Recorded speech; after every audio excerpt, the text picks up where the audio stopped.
at the following picture. Can you name them? Write the sum in the shape given under the picture. School, van, table, chair, bed, man, cat, books, pen, apple, television, phone, kite, hat, bag, sofa, park, market. Next page.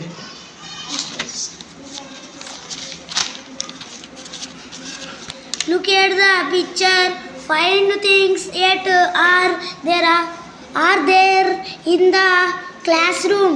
List These. these things below. The first and the last letters of each A are given.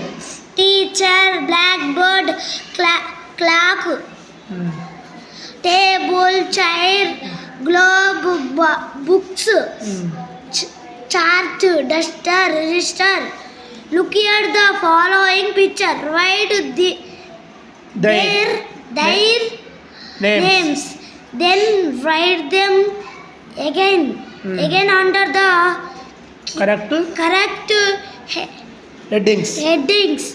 Bat, cow, ball, phone, frog, man, woman, fox, dog, boy, girl, mug.